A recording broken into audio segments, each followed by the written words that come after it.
नमस्ते स्टूडेंट्स। आप पढ़ रहे हैं विद्युत एवं चुंबकत्व। उस बुक के अंदर हमने इससे पहले का जो वीडियो था उसमें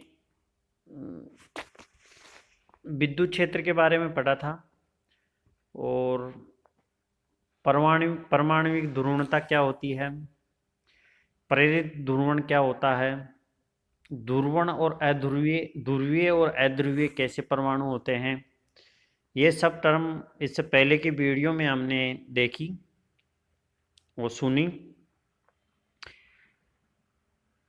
आज आज के वीडियो में हम पढ़ेंगे परावैद्युत माध्यम डाइलेक्ट्रिक मीडियम, ऐसे कुचालक पदार्थ जिनका व्यवहार विद्युत क्षेत्र की उपस्थिति में परिवर्तित हो जाता है वो परावैद्युत माध्यम कहलाता है। यानी तीन पदार्थ होते हैं, कुचालक, सुचालक और अर्धचालक। सुचालक जो जिनका चालन बैंड और संयोजी बैंड दोनों के बीच में जो एनर्जी अंतराल रहता है, ऊर्जा अंतराल, वो बहुत कम रहता है। इसकी वजह से उनमें चालन आसानी से हो जाता है, तो वो चालक पदार्थ कहलाते हैं। अर्ध और कुचालक जो होते हैं उनमें चालन बैंड और संयोजी बैंड के बीच में जो ऊर्जा अंतराल रहता है वो बहुत ज़्यादा रहता है, इसके कारण उसमें चालन नहीं हो पाता।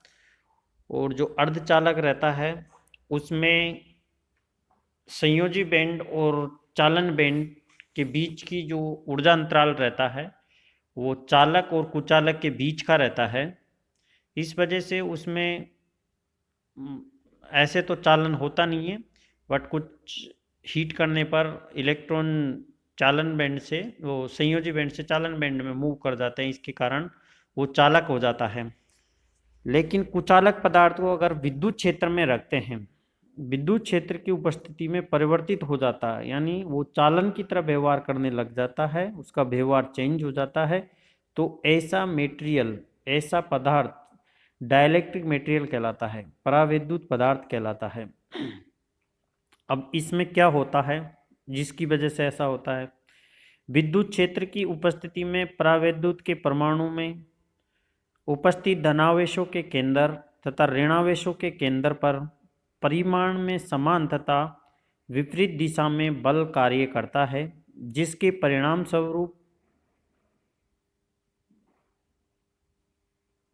स्वरूप आवेशों के केंद्रों का सूक्ष्म विस्थापन होता है तथा कुचालक पदार्थों का व्यवहार परिवर्तित हो जाता है। आवेशों के सूक्ष्म विस्थापन होने की इस घटना को ध्रुवण कहते हैं। परावैद्युत माध्यम ध्रुवित माध्यम कहलाता है, पोलराइज मीडियम जिसको हम कहते हैं। यानी अगर हम एक परावैद्युत जो मेटेरियल, जो पदार्थ रहता है कुचालक, उसको विद्युत क्षेत्र में रखते हैं तो उनमें जो धनावेश और जो ऋणावेश, जो चार्जेस उसके अंदर रहते हैं, उनमें आपस में विपरीत दिशा में एक बल लगता है, जिसके कारण धनावेश का केंद्र और ऋणावेश के केंद्र इनका विस्थापन हो जाता है। यानी जो ओरिजिनल इनकी जो जगह रहती है वहाँ से ये विस्थापित हो जाते हैं, इनमें विस्थापन हो जाता है, जिसके कारण जो पदार्थ जैसे कुचालक पदार्थ है तो उस धनावेश और ऋणावेश जो उनका केंद्र है जहाँ पर थे, उनको विद्युत क्षेत्र में रखेंगे तो उनका सूक्ष्म विस्थापन हो जाएगा, उन केंद्रों का, धनावेश और ऋणावेश का। इसके कारण उनमें परिवर्तन हो जाता है। आवेशों के इस सूक्ष्म परिवर्तन की घटना को ही हम परावैद्युत माध्यम कहते हैं और ध्रुवित माध्यम कहते हैं। यानी जिस माध्यम में ये होता है उसे पोलराइज मेटेरियल जिसको हम कहते हैं वो रहता है ध्रुवित माध्यम। परावैद्युत पदार्थ के व्यवहार में होने वाला परिवर्तन बाह्य विद्युत क्षेत्र की दिशा पर निर्भर नहीं करता है। अब इसमें दो चीज है कि जो परावैद्युत पदार्थ है उसमें जो परिवर्तन हो रहा है वो विद्युत क्षेत्र की अगर दिशा पर निर्भर नहीं करता तो ऐसे माध्यम को हम समदेशिक परावैद्युत माध्यम कहते हैं।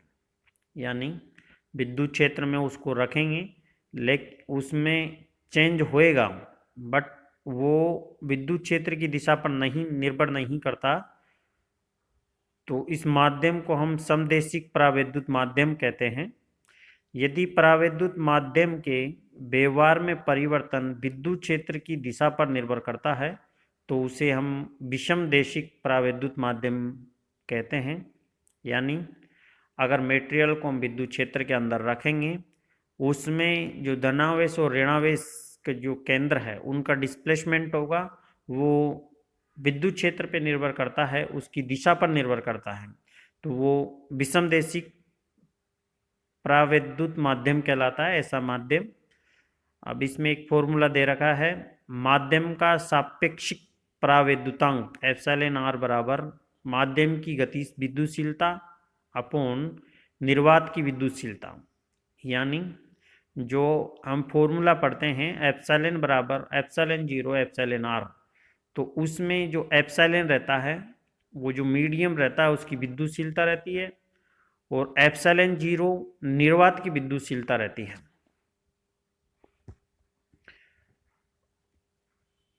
निर्वात की विद्युतशीलता रहती है, और एप्सिलॉन आर माध्यम का सापेक्ष विद्युतांक रहता है। एप्सिलॉन आर यानी रिलेटिव जो विद्युतांक रहता है वो एप्सिलॉन आर रहता है।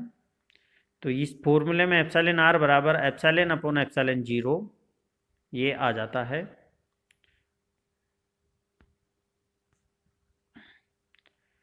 अब इसमें एक कुचालक तथा परावैद्युत पदार्थ में क्या अंतर होता है वो भी बता रखा है इसमें।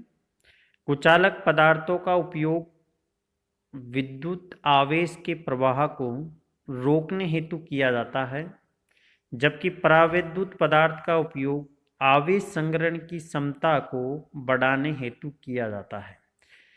यानी दोनों का उपयोग दे रखा है यहाँ पर क्या है।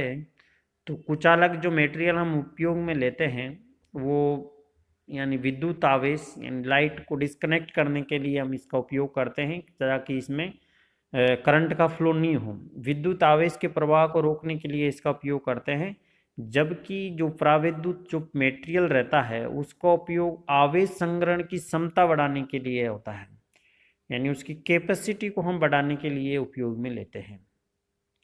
परावैद्युत पदार्थ का उपयोग आवेश संग्रहण की कैपेसिटी को बढ़ाने के लिए हम उपयोग में लेते हैं। नंबर सेकंड, सभी परावैद्युत पदार्थ कुचालक होते हैं, जबकि सभी कुचालक पदार्थ परावैद्युत नहीं होते। यानी परावैद्युत माध्यम कुचालक रहते हैं ये कंफर्म है, लेकिन कुचालक पदार्थ परावैद्युत नहीं रहते ये भी कंफर्म है। यानी दोनों कंडीशन हैं इसमें कि जरूरी नहीं है कि जो परावैद्युत माध्यम है वो कुचालक रहे। परावैद्युत पदार्थ तो कुचालक होता है, वो तो फिक्स है, बट कुचालक परावैद्युत रहे ये जरूरी नहीं है। तो आज के वीडियो में हमने पढ़ा परावैद्युत माध्यम क्या होता है। यानी परावैद्युत माध्यम एक कुचालक पदार्थ ही होता है एक तरीके से, बट उसको विद्युत क्षेत्र के अंदर रखने पर उसका व्यवहार चेंज हो जाता है। तो ऐसा जो मीडियम रहता है उसे परावैद्युत माध्यम कहते हैं। तो इसमें चेंज क्यों होता है, क्योंकि उसको विद्युत क्षेत्र रखने पर धनावेश तथा ऋणावेश जो इनके केंद्र रहते हैं इसके अंदर पदार्थ के अंदर, उनके केंद्रों का डिस्प्लेसमेंट हो जाता है, इसके कारण ये परिवर्तित हो जाता है। और एक फॉर्मूला हमने पढ़ा जो कि इलेक्ट्रोस्टैटिक्स में विद्युतिकी में हम अक्सर यूज में लेते हैं, एप्सिलॉन आर बराबर एप्सिलॉन अपॉन एप्सिलॉन 0, क्योंकि एप्सिलॉन बराबर एप्सिलॉन 0 एप्सिलॉन आर रहता है। तो ये अलग अलग मीडियम की परावैद्युतांक रहता है जो हम अक्सर यूज में लेते रहते हैं।